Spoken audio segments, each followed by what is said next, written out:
नमस्कार, आप देख रहे हैं आज तक। आपके साथ मैं हूं अंजना ओम कश्यप। लखनऊ की लड़ाई में आपका स्वागत है। लखनऊ यहां से कई किलोमीटर दूर है, लेकिन कितना दूर कितना पास, राजनीतिक पार्टियों के लिए आज यही जानने की कोशिश करेंगे। जी हां, गठबंधन के लेंस से समझेंगे कि लखनऊ की लड़ाई इस बार किस तरफ जा रही है। सबसे पहले बात अरबी मूल की एक कहानी की, लैला मजनू की कहानी। जी हाँ, लैला की मोहब्बत में दर दर ठोकरें खाता हुआ कैस नाम का प्रेमी मजनू कहलाने लगता है। लैला मजनू की यही सदियों पुरानी कहानी इस बार लखनऊ की लड़ाई में बहुत चर्चित है, और वो इसलिए क्योंकि हैदराबाद का एक नेता लखनऊ में अपने आप को लैला कह रहा है। 9 महीने में 12 बार असदुद्दीन ओवैसी ने अपने आप को लैला कहा है। लैला वो तो मजनू कौन? मजनू क्या वो तमाम पार्टियां हैं जो उनके साथ गठबंधन साधना चाहती हैं? ऐसा कम से कम वो कहते हैं। बीजेपी, समाजवादी पार्टी, आरएलडी, इन सब पर अगर हम जिक्र करें तो मामला यही बनता है कि लैला अगर असदुद्दीन ओवैसी है तो क्या उनके साथ का मायने ये है कि जिसकी तरफ वो चले जाएं, मुस्लिमों की मोहब्बत का वोट वो उनकी तरफ लुटवा सकते हैं? चलिए आज लखनऊ की लड़ाई में लैला और लैला के इसी चैप्टर के साथ शुरुआत करते हैं और आपको बताते हैं कि क्या आने वाले वक्त में इसी लैला के साथ यानी ओवैसी के साथ अखिलेश यादव का कोई रिश्ता पनप सकता है। अगर किसी को किसी से मोहब्बत है, यानी मैं लैला हूं, ये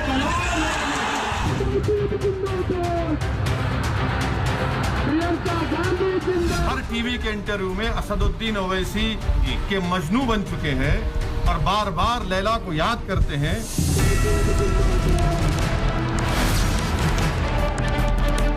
माशाल्लाह से जब लैला जाती है तो पूरे मजनू आप तरह के पीछे आते हैं ना हमारे, इसीलिए तो प्रेजेंस है बोल के आते हैं ना आप।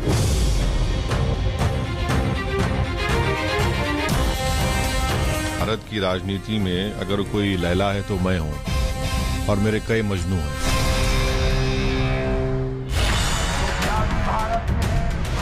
ओवैसी जिनके 38 में से 37 उम्मीदवार अपनी जमानत भी पिछले चुनाव में उत्तर प्रदेश में नहीं बचा पाए, क्या 22 की लखनऊ की लड़ाई में वही ओवैसी वाकई चुनावी मोहब्बत में लैला बन गए?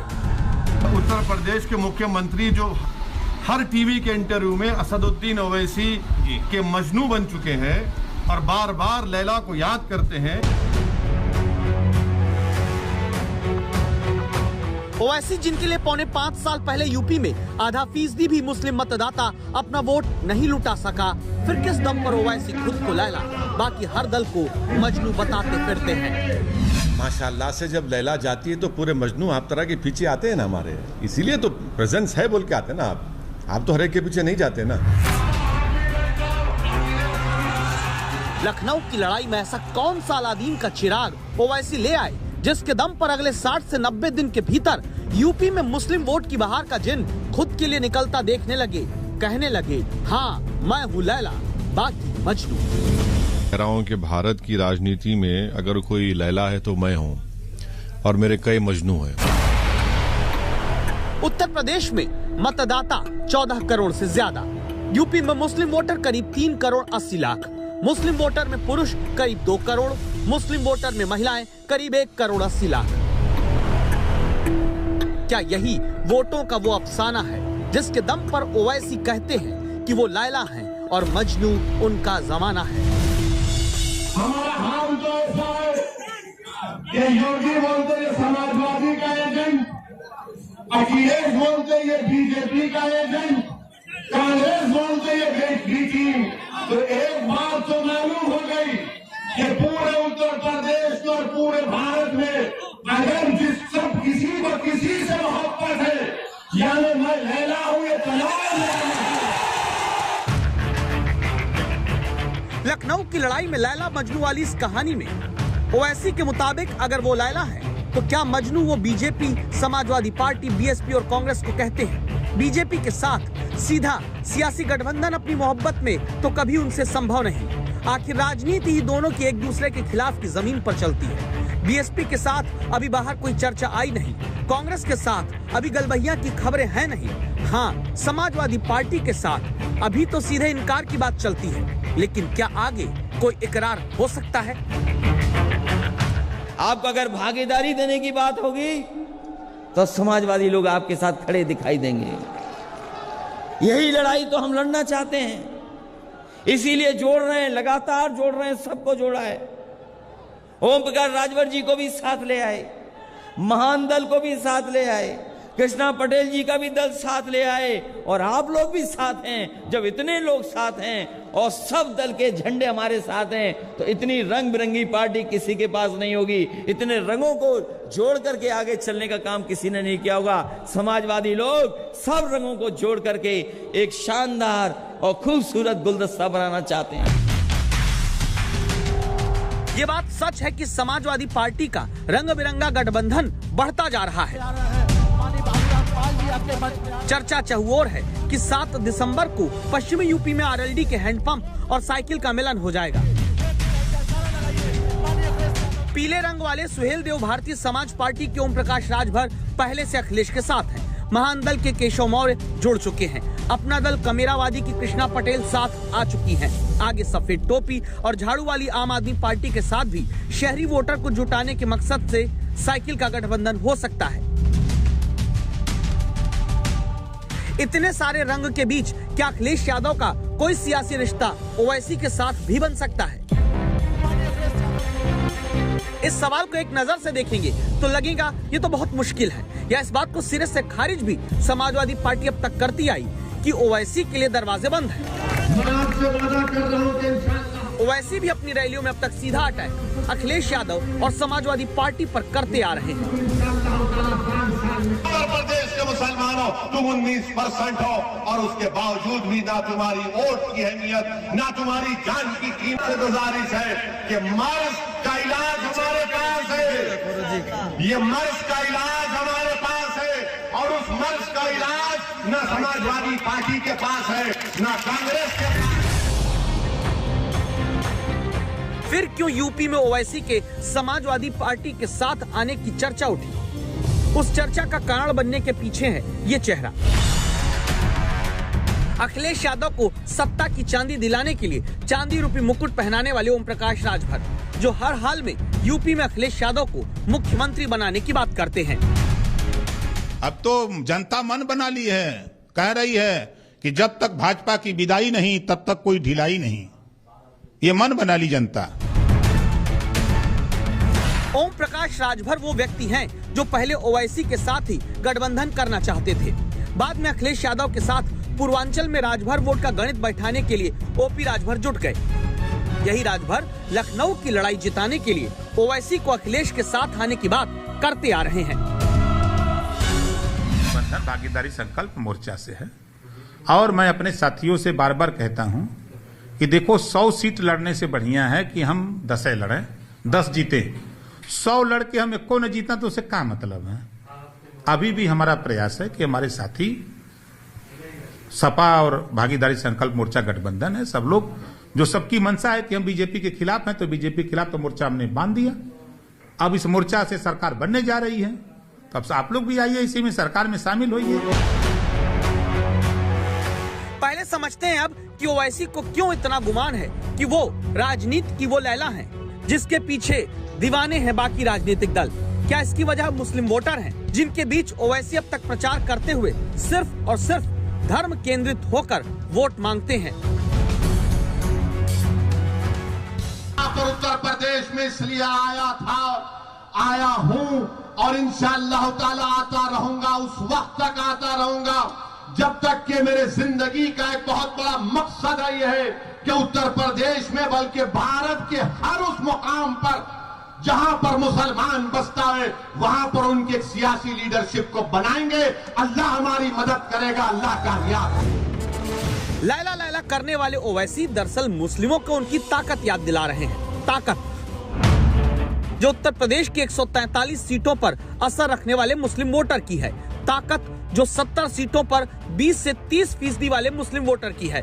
ताकत जो 73 सीटों पर 30% से ज्यादा मुस्लिम मतदाता की है। 2012 में जब समाजवादी पार्टी की बहुमत से सरकार बनी थी, तब के आंकड़े याद कर लीजिए। तब 20 से 30% वाली 70 मुस्लिम सीटों में से समाजवादी पार्टी को 37 और बसपा को 13 सीट मिली थी। कांग्रेस राष्ट्रीय लोकदल के हिस्से तब 8 सीटें आई थी। 30% से ज्यादा मुसलमानों वाली 73 सीटों में 2012 में 35 पर समाजवादी पार्टी, 13 पर बीएसपी और 6 पर कांग्रेस आरएलडी गठबंधन जीता था। अब अगर समाजवादी पार्टी को दोबारा बहुमत चाहिए तो उसे मुस्लिम बाहुल्य सीटों पर बड़ी कामयाबी हासिल करनी होगी। क्या ओवैसी जरूरी हो सकते हैं? सवाल की वजह है मुस्लिम सीट पर वोटिंग पैटर्न। 2017 में उत्तर प्रदेश में 6 मुस्लिम बाहुल्य सीट का वोट गणित क्या था, ये हमने आपके लिए लखनऊ की लड़ाई समझने के लिए निकाला है। सहारनपुर की देवबंद सीट, यहाँ पर समाजवादी पार्टी और कांग्रेस मिलकर लड़े, बीएसपी अलग थी। तीनों को मिलकर 1,28,229 वोट मिले, लेकिन जीत हुई बीजेपी उम्मीदवार की, जिसे 1,02,000 वोट मिला। बिजनौर में नूरपुर मुस्लिम बाहुल्य सीट, समाजवादी पार्टी कांग्रेस मिलकर लड़े, बीएसपी अलग थी। तीनों पार्टियों को कुल 1,12,338 वोट मिले, लेकिन बीजेपी ने वोट बंटने पर 79,000 वोट लेकर ही जीत हासिल कर ली।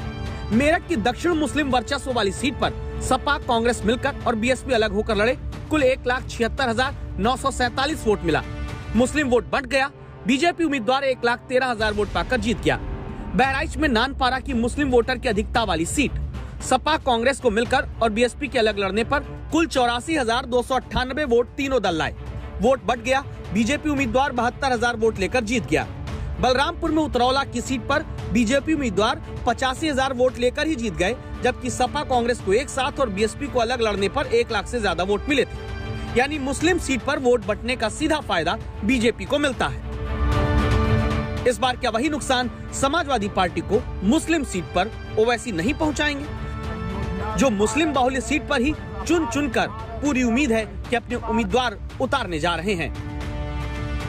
उत्तर प्रदेश में जितने समाज हैं, जो पिछड़े समाज भी हैं, हर एक का एक नेता है, हर एक की एक पहचान है, हर एक की एक ताकत है। अगर किसी का कोई नेता नहीं है, अगर किसी की कोई पहचान नहीं है, अगर सबसे तौर पर सियासी तौर पर जिसको यतीम और लाचार बनाकर छोड़ दिया गया, वो उत्तर प्रदेश का 19% का मुसलमान है।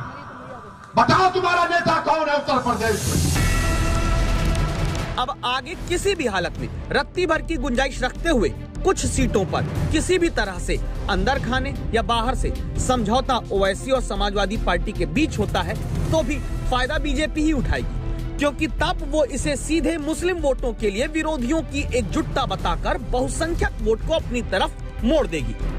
इसीलिए अब तक समाजवादी पार्टी ओवैसी की मोहब्बत में दोस्ती की भी पींगे बढ़ाने को सीधा इनकार करती है।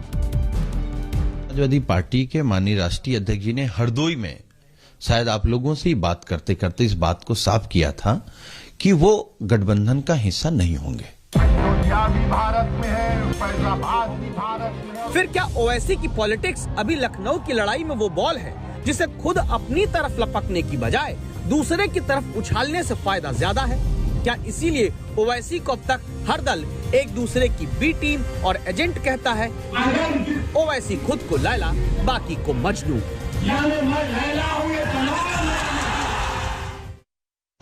एक है बीजेपी की पॉलिटिक्स, भारतीय जनता पार्टी की मोदी योगी पॉलिटिक्स, और एक है Asaduddin Owaisi brand of politics, जिसकी खूब चर्चा होती है। अब आरोप यही लगता है कि ओवैसी बीजेपी की बी टीम है। आरोप ये भी लगता है कि वो समाजवादी एजेंट है, जो योगी खुद लगाते हैं कि असदुद्दीन ओवैसी तो समाजवादी पार्टी के एजेंट हैं, या फिर ओवैसी और बीजेपी चाचा भतीजा हैं, जैसा आरोप राकेश टिकैत ने लगाया है। आरोप देखिए हर तरफ से लगते हैं, लेकिन ओवैसी की राजनीति को हमेशा बीजेपी की बी टीम इसलिए कहा जाता है क्योंकि वो मुस्लिम वोट बैंक पर सीधा निशाना साधते हैं, और ऐसे में आरोप ये लगता है कि उनकी हिंदू मुस्लिम वाली ध्रुवीकरण की राजनीति बीजेपी को फायदा पहुंचा देती है। तो क्या मुस्लिमों के पैरोकार बनकर इसी ब्रांड ऑफ पॉलिटिक्स को असदुद्दीन ओवैसी यूपी में भी उसी अंदाज में आगे ले जा रहे हैं?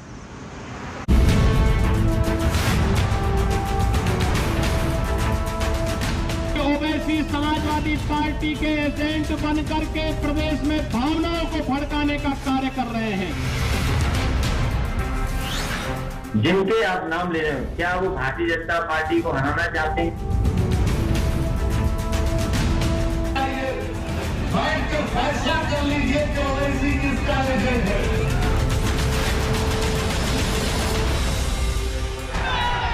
असदुद्दीन ओवैसी लखनऊ की लड़ाई के वो सिक्के हैं जिन्हें अपनी अपनी राजनीति में दूसरे उछाल तो लेते हैं, लेकिन अपनी जेब में नहीं रखते। इसीलिए ओवैसी यूपी की अपनी रैलियों में ये कहकर तालियां बटोरते हैं। जैसा अखिलेश यादव ने अपने घर की शादी में मोदी को बुलाया, पूरे भाजपा के लीडरों को बुलाया, उसी तरह करिए, जरा बैठ जाइए, बैठ कर फैसला कर लीजिए कि ओवैसी किसका एजेंट है। बाबा आप भी बैठ जाओ, अखिलेश को भी। और मैं आपके दरमियान में खड़ा होकर ये कह रहा हूं, पहले भी कहा था, आज भी कह रहा हूं, किसी माई का लाल में हिम्मत नहीं है। ओवैसी किसके एजेंट, ये कहने की नौबत क्यों आई? इसे समझने से पहले इन तस्वीरों को देखिए। अयोध्या में सरकारी योजना के तहत सामूहिक विवाह का आयोजन होता है। जो गरीब हैं, जो बड़ा खर्च नहीं कर सकते, धूमधाम से सरकार ने उनकी शादी कराई, वरमाला डाली गई, जोड़ों का गठबंधन बना। जाहिदा बानो के साथ बहवस महर 5,786 रुपए के होने जा रहा है। क्या आपको यह बदल निकाह कबूल है? तो ये कबिल तू हाँ। इसी जगह पर अयोध्या में जहां हिंदू रीति रिवाज से सामूहिक विवाह का आयोजन हुआ, वहीं पर सामूहिक निकाह भी कराया गया। मुस्लिम लड़के लड़कियों का निकाह मौलवी पढ़ाते नजर आए। हिंदू गवाहों की मौजूदगी और सामईन हज़रात की मौजूदगी में दिया। क्या आपने मुख्यमंत्री योगी आदित्यनाथ खुद इस कार्यक्रम में पहुंचे। हिंदू मुस्लिम दोनों बेटे बेटियों की शादी का आयोजन तो एक साथ हो जाता है, लेकिन हिंदू मुस्लिम वोट के ध्रुवीकरण की राजनीति अलग अलग की जाती है, जिसमें ओवैसी को समाजवादी पार्टी का एजेंट मुख्यमंत्री बताते हैं। आज प्रदेश में दंगा नहीं, हर व्यक्ति जानता है कि ओवैसी समाजवादी पार्टी के एजेंट बन करके प्रदेश में भावनाओं को भड़काने का कार्य कर रहे हैं। लेकिन उत्तर प्रदेश आज इस दिशा में आगे बढ़ चुका है। अब दंगा नहीं, दंगा मुक्त प्रदेश के रूप में उत्तर प्रदेश की पहचान है। जिन ओवैसी पर अब तक पूरे देश में अलग अलग कई राज्यों में सिर्फ यही आरोप लगता आया कि हर राज्य में वो बीजेपी की बी टीम बनकर ध्रुवीकरण की जमीन तैयार करते हैं, उन्हें बीजेपी दूसरे दल का एजेंट कहती है। यही काम समाजवादी पार्टी और किसान संगठन के राकेश टिकैत भी करते हैं।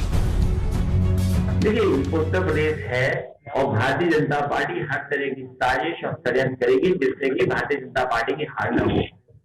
जिनके आप नाम ले रहे हो, क्या वो भारतीय जनता पार्टी को हराना चाहते हैं? सरकार किसकी बने, भविष्य में क्या देखना चाहते हैं? उनका चाचा है भाई, ये तो चाचा भतीजाओं की पार्टी है, अपना कह दे वो कर लेंगे वे। ओवैसी तो बीजेपी का चाचा है, उसे टीवी पे कहने की जरूरत ही नहीं, उनको कह देगा, मान लेंगे उसकी बात। आपको लगता है कि होना चाहिए यार? हम तो कह रहे हैं कि चाचा भतीजों का मामला है, उनका दोनों का निपटा लेंगे, उनकी घर की बात है ये। ओवैसी को एक दूसरे पर उछालने का कारण है मुस्लिम वोटों का रणनीतिक रूप से पढ़ने का दावा। कहा जाता है कि मुस्लिम वोटर हमेशा से लगभग 50 से 70% तक गोलबंद होकर मतदान करते हैं। अब उन्हीं मुस्लिम वोटों को अपनी तरफ ओवैसी लाना चाहते हैं। इसीलिए मुस्लिम मुख्यमंत्री की दावेदारी के लिए मुस्लिम विधायकों को चुनने की बात ओवैसी अपनी रैलियों में करते हैं और खुद को एजेंट एक दूसरे का बताने पर चुटकी लेते हैं।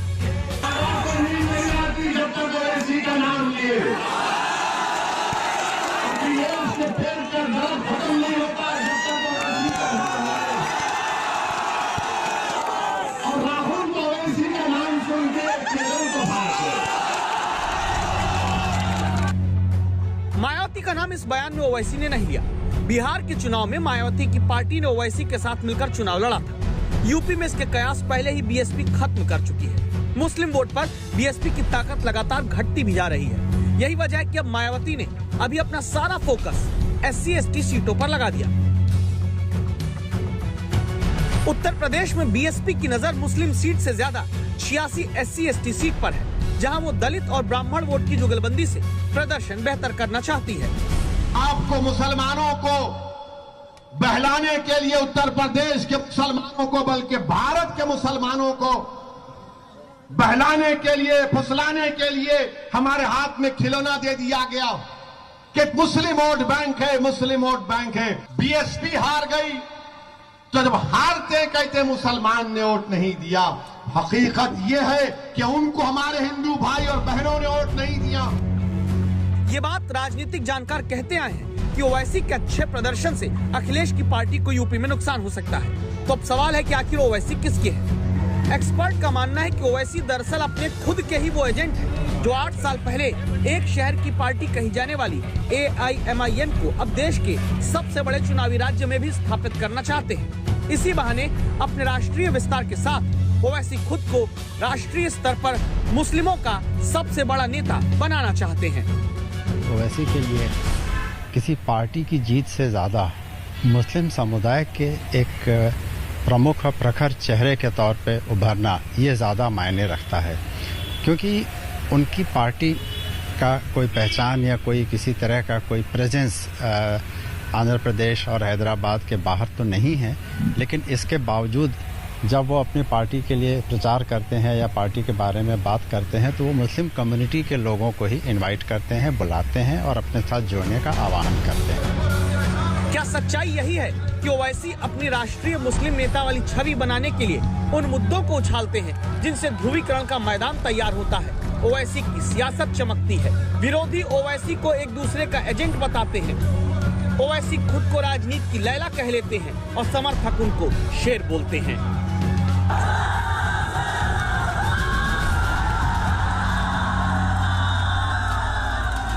एक तरफ प्रधानमंत्री नरेंद्र मोदी योगी सरकार के साथ मिलकर अलग अलग बड़े बड़े करोड़ों की विकास योजनाओं को लेकर उत्तर प्रदेश में ऐलान कर रहे हैं। कई विरोधी ये भी कहते हैं कि ये तो इनका चुनावी प्रचार है, चुनावी दाव है जो वो खेल रहे हैं। बहरहाल विकास का मुद्दा एक तरफ, लेकिन बार बार घूम फिर कर सुई वहीं पहुंच जाती है। CAA का मुद्दा हो या फिर NRC का मुद्दा जिसको वैसे बार बार उठाते हैं, या फिर जिन्नावादी राजनीति।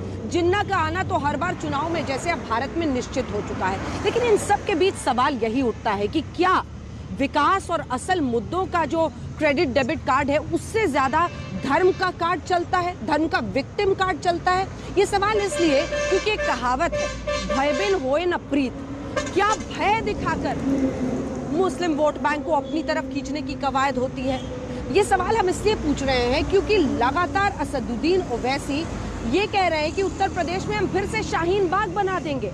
तो क्या भय दिखाकर वोटों को अपनी तरफ करने वाली धर्म की राजनीति उफान नहीं मार रही? CAA यानी नागरिकता संशोधन कानून, जिसका अभी कोई जिक्र भी नहीं आ रहा था। समान नागरिक संहिता, उत्तर प्रदेश में इसमें बहस होने लगती है। नवंबर की शुरुआत से जिन्ना के नाम पर बयानबाजी लगातार जारी है। यूपी में चुनाव लौटकर धर्म पर आ जाता है। वोट बंटने के लगातार राजनीतिक आरोपी असदुद्दीन ओवैसी इस कहानी के फिर से पहले किरदार बन गए। वजह जानने के लिए ओवैसी की बाराबंकी की रैली को सुनते हैं। मुतालबा करते हैं कि CAA कानून को भी वापस लिया जाए। हमसे मीडिया वाले पूछ रहे हैं कि अगर नहीं करे तो क्या करेंगे? अगर NPR और NRC का कानून बनाएंगे तो हम दोबारा रोड पे निकलेंगे, यहीं पर भी शाहीन बाग बनेगा इंशाअल्लाह ताला। याद रखना। शाहीन बाग की बात करके दरअसल ओवैसी यूपी में हर 10 वोटर में 2 वोट की ताकत रखने वाले मुस्लिम मतदाताओं को नागरिकता कानून वाला डर दिखाते हैं, अपनी तरफ झुकाने वाला दांव खेलते हैं। इसी पिच पर आगे पलटवार की बैटिंग बीजेपी करती है। मैं चेतावनी दूंगा उस व्यक्ति को जो यहाँ पर सिटीजनशिप अमेंडमेंट एक्ट के नाम पर फिर से भावनाओं को भड़काने का कार्य कर रहा है। और भाइयों बहनों, मैं इस अवसर पर चाचा जान और अब्बा जान के नैया से कहूंगा कि वे सावधान होकर के सुन लें। अगर प्रदेश की भावनाओं को भड़का करके माहौल खराब करोगे तो फिर शक्ति के साथ सरकार निपटना भी जानती है। अब्बा जान से शुरू हुई यूपी के ध्रुवीकरण की राजनीति में, फिर चाचा जान के तौर पर ओवैसी की एंट्री हुई, फिर अखिलेश यादव जिन्ना को लेकर आए, फिर ओवैसी ने शाहीन बाग का नाम लिया। इस बीच उत्तर प्रदेश में मुस्लिम पर्सनल लॉ बोर्ड ईश निंदा कानून लाने के समर्थन और समान नागरिक संहिता के खिलाफ प्रस्ताव पेश करता है। यूपी में मंत्री मदरसों से आतंकियों के तैयार होने की बात कहते हैं। एक पूरा सिलसिला लगातार उत्तर प्रदेश के चुनाव में धर्म के नाम पर वोटों को अपने ध्रुव पर बांटने का चल रहा है। क्या यही वजह है यूपी में 30,000 करोड़ के इंटरनेशनल एयरपोर्ट के निर्माण की शुरुआत का बटन भी जब जेवर में दबाया जाता है तब भी मुद्दा जिन्ना का आता है? क्या जरूरत है चुनाव जीतना बुलाने की? कहाँ जीना है, किस कबर से आपने निकालना है उनको, किस बोतल में बंद करके उनको आपने निकाला, क्या जरूरत है भाइयों। जिन्ना पाकिस्तान की जनक हो सकते हैं, भारत की जनक कभी जिन्ना नहीं हो सकते। गन्ने की मिठास को कुछ लोगों ने कड़वाहट में बदल करके यहां पर दंगों की एक जो श्रृंखला खड़ी की थी, आज ये देश के अंदर एक नया द्वंद्व बना है कि ये देश गन्ने की मिठास को एक नई उड़ान देगा या जिन्ना के अनुयायियों से फिर दंगा करवाने की शरारत करवाएगा। और यही तय करने के लिए आज आप सबका आह्वान करने के लिए मैं स्वयं आपके बीच यहां पर उपस्थित हुआ हूं। माना जाता है कि चुनावी वक्त में अब्बाजान, चाचाजान, शाहीनबाग, फिर जिन्ना जैसे जुमले 5 से 7% उन वोटर के ऊपर सीधा प्रभाव डालते हैं जो स्विंग हो सकते हैं। ये वोटर बड़े शहरों से ज्यादा छोटे जिलों और कस्बों के होते हैं। ऐसी जगह के मतदाता होते हैं जहां दो समुदायों के बीच पहले से तनाव की स्थिति रहती आई। क्या लखनऊ की लड़ाई में ये सिलसिला अभी और बढ़ेगा? उत्तर प्रदेश में लखनऊ की लड़ाई में अब तक छोटी पार्टियों की भूमिका वोट कटवा के तौर पर देखी जाती थी, उन्हें वोट कटवा पार्टी कहा जाता था। लेकिन इस बार के चुनाव में इन छोटी राजनीतिक पार्टियों का महत्व बहुत बढ़ चुका है, और वो इसलिए क्योंकि हर बड़ी पार्टी उनके साथ गठबंधन करके अपने क्षेत्रीय और जातीय संतुलन को बनाने में पूरी जुगत झोंक रही है। इसी कवायद में आप देखेंगे अखिलेश यादव ने पहले ही साफ कर दिया था कि इस बार वो छोटे दलों के साथ गठबंधन करने वाले हैं, और इसीलिए छोटे दलों की भूमिका बड़ी हो चुकी है। आप देखिए, जाटलैंड को अपनी तरफ करने के लिए, उनका प्यार, उनकी मोहब्बत पाने के लिए अखिलेश यादव कैसे जयंत चौधरी, आरएलडी वाले जयंत चौधरी से अपनी दोस्ती गहरी कर रहे हैं।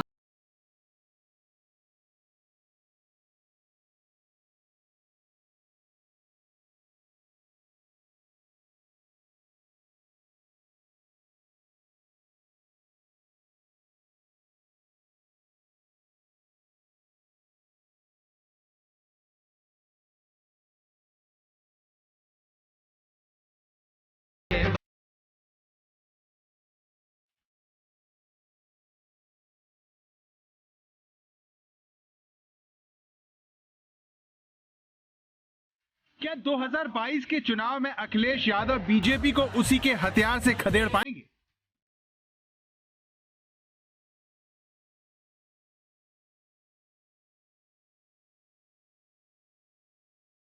इस तरीके से कानून व्यवस्था चौपट हुई उत्तर प्रदेश में, लोग हत्या हो रही, लोगों की बेटियों के साथ क्या घटनाएं नहीं हो रही हैं। अगर कोई दोषी है तो राज और उत्तर प्रदेश की भारतीय जनता पार्टी सरकार। क्या उत्तर प्रदेश में पूर्व से पश्चिम तक किलेबंदी कर रहे अखिलेश बीजेपी का खेल बिगाड़ पाएंगे? सब मिल गए, एक साथ हो गए। ये बहुरंगी जो इंद्रधनुष बनाया है, यही भारतीय जनता पार्टी का सफाया करेंगे। वो एक रंग वाले लोग क्या किसी के जीवन में रंग लाएंगे? 2022 के यूपी चुनाव में बीजेपी और समाजवादी पार्टी में सीधी टक्कर है। इस जंग को जीतने के लिए बीजेपी विकास और डबल इंजन की सरकार का दांव चल रही है। ये एयरपोर्ट अनेक सालों तक दिल्ली और लखनऊ में पहले जो सरकारें रही, उनकी खींचतान में उलझा रहा। यूपी में और केंद्र में पहले जो सरकारें रही, उन्होंने कैसे पश्चिमी उत्तर प्रदेश के विकास को नजरअंदाज किया, उसका एक उदाहरण ये जेवर एयरपोर्ट भी है। बीजेपी के इस दांव को फेल करने के लिए अखिलेश यादव की अपनी तैयारी है, और उन्होंने यूपी विधानसभा चुनाव के लिए बिसात बिछानी शुरू भी कर दी है। बीजेपी की घेराबंदी के लिए अखिलेश इस बार छोटे छोटे दलों को जोड़ रहे हैं, ताकि बीजेपी विरोधी वोट को बंटने से रोका जा सके। अखिलेश के इसी मिशन से जुड़ी ये सबसे ताजा तस्वीर है, जो पश्चिमी उत्तर प्रदेश में बीजेपी की परेशानी बढ़ा सकती है। पश्चिम उत्तर प्रदेश अखिलेश के लिए बहुत अहम है। 2013 में मुजफ्फरनगर के दंगों के बाद से यहाँ राष्ट्रीय लोकदल और समाजवादी पार्टी का सफाया हो गया, लेकिन किसान आंदोलन की वजह से यहाँ जाट और मुस्लिम एक बार फिर साथ आते दिख रहे हैं। पश्चिमी उत्तर प्रदेश में 40% मुस्लिम और 20% जाट आबादी है। ऐसे में अखिलेश को उम्मीद है कि आरएलडी को साथ लाकर वो 100 से ज्यादा सीटों वाले इस क्षेत्र में बड़ी जीत हासिल कर सकते हैं। ये बहुत जल्दी मेरठ में भी ऐतिहासिक रैली होगी जो ऐतिहासिक भारतीय जनता पार्टी की हार दिलाएगी। 2017 के चुनाव में मिली हार के बाद अखिलेश यादव जो बात अच्छे से सीखे थे वो ये कि बिना छोटे दलों के साथ लिए वो अपने दम पर बीजेपी को नहीं हरा सकते। इसीलिए अखिलेश ने अमित शाह के फॉर्मूले से ही बीजेपी को इस बार हराने की रणनीति बना ली है। बीजेपी की पश्चिम से पूर्व तक की घेराबंदी के लिए इस गेम प्लान में अखिलेश की टीम के पहले सदस्य जयंत चौधरी हैं, जिनके साथ मिलकर अखिलेश बीजेपी को पश्चिम यूपी में हराना चाहते हैं। पूर्वी उत्तर प्रदेश को ध्यान में रखकर अखिलेश ओम प्रकाश राजभर की सोहेलदेव भारतीय समाज पार्टी, डॉक्टर संजय सिंह चौहान की जनवादी पार्टी सोशलिस्ट और कृष्णा पटेल की अपना दल के को साथ चुके हैं। वहीं रोहिलखंड के लिए उन्होंने महान दल के केशव देव मौर्य के साथ गठबंधन किया है। शरद पवार की राष्ट्रवादी कांग्रेस पार्टी भी अखिलेश कैंप में है। वहीं दिल्ली एनसीआर और शहरी वोटरों को साथ देने के लिए अरविंद केजरीवाल की पार्टी से भी बातचीत चल रही है। उत्तर प्रदेश को भारतीय जनता पार्टी के कुशासन से मुक्त कराना है। एक ऐसा शासन जहां पे छोटी छोटी बच्चियों के साथ बलात्कार की घटनाएं हुई, एक ऐसा शासन जहां पर किसानों को कुचला गया, एक ऐसा शासन जहां पर बेरोजगारों को लाठियां मिली और मुकदमे मिले। इस शासन से उत्तर प्रदेश को मुक्त कराने के लिए कुछ कॉमन एजेंडा पे रणनीतिक चर्चा हुई है अखिलेश यादव जी के साथ और इस दिशा में बात आगे बढ़ी है। तो गठबंधन, आपने कॉमन एजेंडे की बात की, तो क्या माना जाए कि गठबंधन की तरफ आप बढ़ रहे हैं, गठबंधन होगा? अभी जो जितनी चर्चा हुई है, जितनी बातचीत हुई है वो आपके साथ शेयर कर रहा हूं। गठबंधन को लेके अगर कोई अंतिम निर्णय होता है, अंतिम बातचीत तय होती है तो वो भी आपकी जानकारी में लाएंगे। 2017 में भाजपा की जीत में छोटे दलों का अहम योगदान रहा था, खास तौर से पूर्वी उत्तर प्रदेश में, जहां उसे ओम प्रकाश राजभर और अनुप्रिया पटेल के साथ गठबंधन करने से 100 से ज्यादा सीटें मिल गई थी। लेकिन इस बार राजभर बीजेपी को हराने के लिए साइकिल पर सवार हो गए हैं और बीजेपी की सियासत को जमीन में दफनाने का दावा कर रहे हैं। पूर्वांचल में ओम प्रकाश राजभर भारतीय जनता पार्टी को जमीन में दफना के दिखाऊंगा, देखिएगा। इन्हें घमंड हो कि कोई काम होने हिंदू खतरे में नहीं सकती, भारतीय जनता पार्टी की उसी खतरे में है, 2022 में जाने वाली है। पूर्वी उत्तर प्रदेश के लिए अखिलेश सिर्फ राजभर के भरोसे नहीं है। इस बार उन्होंने जनवादी सोशलिस्ट पार्टी को भी अपने पाले में खींच लिया है। मेरा पूरा समाज विगत 4 चुनाव से भारतीय जनता पार्टी को 90% 95% वोट करता था और उत्तर प्रदेश के 150 सीटों पर इस समाज का एक व्यापक वोट है और जीत हार तय करता है। मेरा पूरा समाज आज के समय में जनवादी पार्टी के नेतृत्व में खड़ा है और 2022 में समाजवादी पार्टी को वोट करके समाजवादी और जनवादी गठबंधन की सरकार बनाने का काम करेंगे।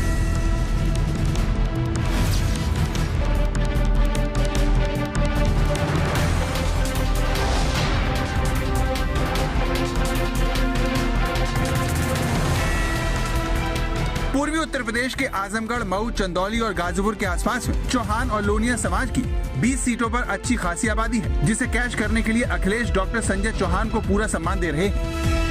पहली बार इतना जन क्रांति का कार्यक्रम हो रहा है। मैं ये कह सकता हूं कि आने वाले समय में जो धोखा दिया है भारतीय जनता पार्टी ने, आपके समाज को जो धोखा देने का काम किया है, आपके समाज का जो हक छीनने का काम किया है, यही समाज के लोग मिलकर के डॉक्टर संजय सिंह चौहान के अपील पर भारतीय जनता पार्टी को उत्तर प्रदेश से हटाने का काम करेंगे।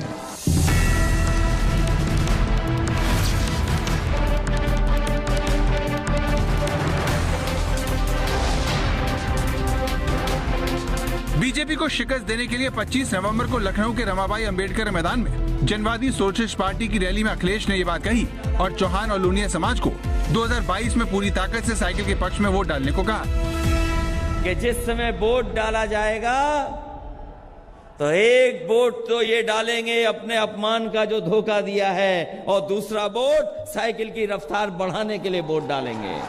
कि यहीं से दरवाजा खुला था भारतीय जनता पार्टी का, यहीं से सत्ता में पहुंचे हैं।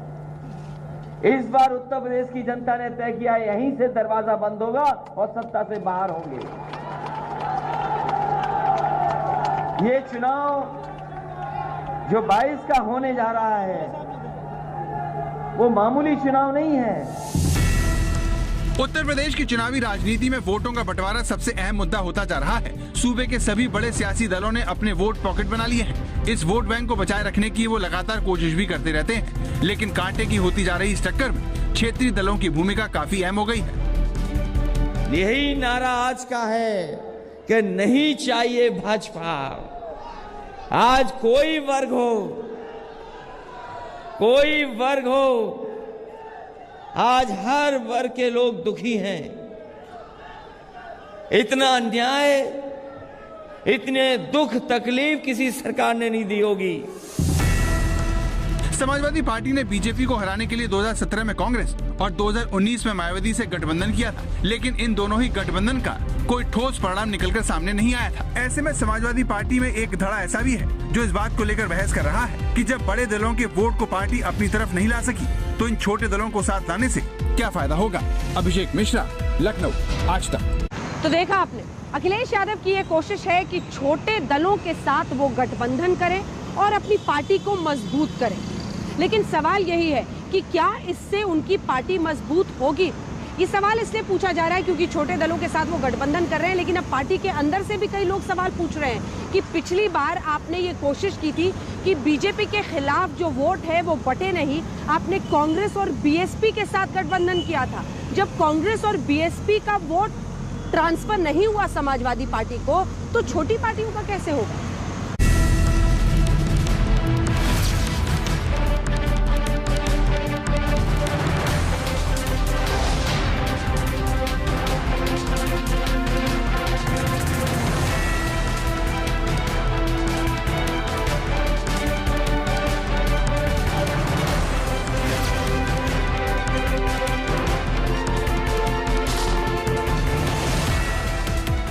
राष्ट्रीय लोकदल पश्चिमी यूपी के 14 जिलों में 14% Jat vote, Suheldev Bharatiya Samaj Party 4% Rajbhar vote, Mahan Dal 6% Maurya Kushwaha vote, Apna Dal कमेरावादी 5% vote, 5% Kurmi vote और जनवादी पार्टी सोशलिस्ट चौहान और लूनिया समाज पर पकड़। अपने मुस्लिम और यादव वोट बैंक में अखिलेश छोटे छोटे वोट जोड़कर बीजेपी का खेल खराब करने में जुटे हैं, लेकिन सवाल यह है कि क्या गठबंधन का ये फॉर्मूला कामयाब होगा।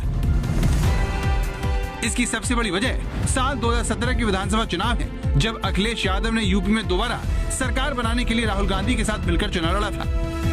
जब गंगा और यमुना एक साथ आते हैं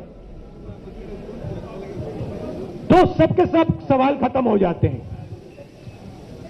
संगम में कोई सवाल नहीं होता है। जितने हमारे पत्रकार साथी हैं विक्रांत, ये सब जानते हैं कि सरकार ने काम किया है। क्रोध की राजनीति, गुस्से की राजनीति को रोकना चाहते हैं। इस राजनीति से देश को नुकसान हो रहा है। कांग्रेस के रणनीतिकार प्रशांत किशोर ने यूपी को ये 7 पसंद है का स्लोगन तैयार किया और पूरे धूम धड़ाके से अखिलेश राहुल की युवा जोड़ी को लॉन्च कर दिया। लेकिन 27 साल यूपी बेहाल से यू टर्न लेते हुए यूपी को ये 7 पसंद है के साथ आगे बढ़ना समाजवादी पार्टी के साथ साथ कांग्रेस के लिए भी निराशाजनक रहा। वहीं समाजवादी पार्टी को 21.82% वोट मिले और सीट बिखरकर 47 रह गई, जबकि 2012 के विधानसभा चुनाव को देखें तो समाजवादी पार्टी को 29.15% वोट मिले थे और सीटें आई थी 224। 2017 में अखिलेश राहुल के साथ के बावजूद बीजेपी 39.67% वोट शेयर के साथ 312 सीट जीत ले गई और उसे इस बार भी ऐसे ही नतीजे का भरोसा है। भाइयों बहनों, जो ये चंगाई है, जिन्ना के अनुयायी हैं, ये करने की मिठास को क्या समझ पाएंगे।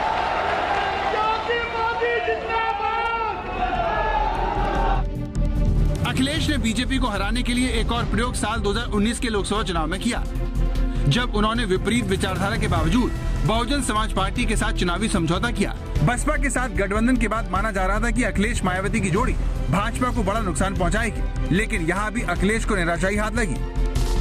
बसपा करीब 20% वोट शेयर के साथ 10 सीटें जीतने में कामयाब रही, जबकि 2014 के चुनाव में वो 0 पर सिमट गई थी। मतलब अखिलेश का वोट तो बसपा को मिल गया, लेकिन मायावती के वोट अखिलेश को ट्रांसफर नहीं हो सके।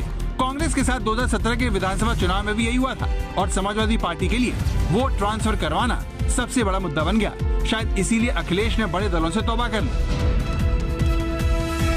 अलायंस से इतने डर गए हैं कि जब अलायंस आपको फायदा पहुंचा सकता है उस अलायंस से भी आप भाग रहे हैं। क्यों आपने ये तय किया कि इस चुनाव में हम अलायंस नहीं करेंगे? बड़े दलों से अलायंस समाजवादी पार्टी नहीं करेगी। समाजवादी पार्टी का फैसला है छोटे दलों को साथ लेने का काम करेंगे। जानकारों का मानना है कि अखिलेश यादव को कहीं न कहीं एहसास हो गया है कि वो मुस्लिम और यादव वोट बैंक के सहारे बीजेपी को नहीं हरा सकते। मोदी, योगी और भाजपा के कोर समर्थकों की संख्या बेहद ज्यादा है और ये वोट 30 से 35% के बीच है।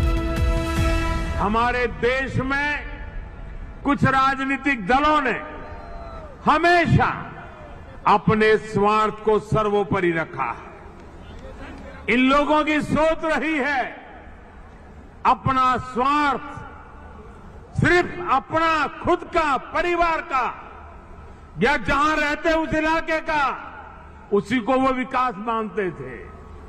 जबकि हम राष्ट्रप्रथम, नेशन फर्स्ट की भावना पर चलते हैं। मोदी फैक्टर के साथ अखिलेश के सामने योगी की चुनौती भी है, जिनकी मजबूत छवि को देखते हुए बीजेपी ने यूपी चुनाव की कमान उन्हें सौंप दी है। अखिलेश जिन्ना की तारीफ करके योगी को पहले ही बड़ा मौका दे चुके हैं, जिसे उत्तर प्रदेश के मुख्यमंत्री हर मंच से भुना रहे हैं। यहाँ के किसानों ने कभी किसी कालखंड में यहाँ की गन्ना की मिठास को आगे बढ़ाने का प्रयास किया था, लेकिन भाइयों बहनों, गन्ने की मिठास को कुछ लोगों ने कड़वाहट में बदल करके यहां पर दंगों की एक जो श्रृंखला खड़ी की थी, आज ये देश के अंदर एक नया द्वंद्व बना है कि देश गन्ने की मिठास को एक नई उड़ान देगा या जिन्ना के अनुयायियों से फिर दंगा करवाने की शरारत करवाएगा। और यही तय करने के लिए आज आप सबका आह्वान करने के लिए मैं स्वयं आपके बीच यहां पर उपस्थित हुआ हूं। उत्तर प्रदेश में बीजेपी को हराने के लिए अखिलेश को अपने वोट बैंक के साथ समाज के अन्य तबकों के वोट को भी जोड़ना जरूरी हो गया है, जिसके लिए अखिलेश ने कोशिश भी शुरू कर दी है। बाबा साहब भीमराव अम्बेडकर जी के साथ डॉक्टर राम मनोहर लोहिया भी साथ जुड़ करके काम करना चाहते थे। वो सपना पूरा नहीं हुआ, फिर हम लोगों ने एक बार कोशिश की, वो सपना पूरा नहीं हुआ, लेकिन हम लोगों ने उम्मीद नहीं छोड़ी है। 22 में वो सपना पूरा करने का काम हम सब लोग मिलकर के करेंगे। सियासी पंडितों का कहना है कि अखिलेश के बड़े दलों से तौबा करने की एक और बड़ी वजह है। अखिलेश ने 2017 के विधानसभा चुनाव में जब कांग्रेस से गठबंधन किया तो वो इसलिए नाकाम रही क्योंकि कांग्रेस अपने साथ 60 सालों की एंटी इनकम्बेंसी लेकर आई। वहीं लोकसभा चुनाव के वक्त बसपा से गठबंधन में भी यही समस्या हो गई। भाजपा के लगातार हमले के चलते इस गठबंधन की छवि गुंडागर्दी और भ्रष्टाचार के गठबंधन की बन गई। 2022 को लेकर अखिलेश ऐसा कोई भी जोखिम नहीं लेना चाहते। शायद इसीलिए उन्होंने अपने चाचा को भी साथ देने का फैसला किया है। 2 महीने से गठबंधन की राह देख रहे शिवपाल पर अखिलेश का दिल आखिरकार पसीजी गया और उन्होंने अपने चाचा शिवपाल से गठबंधन को लेकर पहला शब्द बोल दिया। समाजवादी पार्टी का जो गठबंधन हो गया है, अब यही गठबंधन आगे चलेगा। एक दल और है, उसको छोटा दल है, उसको भी साथ ले लेंगे। अखिलेश को लगता है कि उनका ये गठबंधन उन्हें सत्ता के करीब ला सकता है, इसीलिए वो पश्चिम उत्तर प्रदेश के बदले हालात का फायदा उठाने के लिए जयंत चौधरी को साथ ला रहे हैं। तो वहीं पूर्वी यूपी के लिए उन्होंने राजभर समेत कई दलों का गठबंधन तैयार कर लिया है। आज तक ब्यूरो। लखनऊ की लड़ाई में इतना ही। जी हाँ, लखनऊ की इस लड़ाई में हर सप्ताह पलट रहे हैं और पन्ने, और उन पन्नों की लिखावट हम लेकर आएंगे आपके लिए। लखनऊ की लड़ाई में इतना ही। देश दुनिया की बाकी खबरों के लिए आप देखते रहिए आज तक।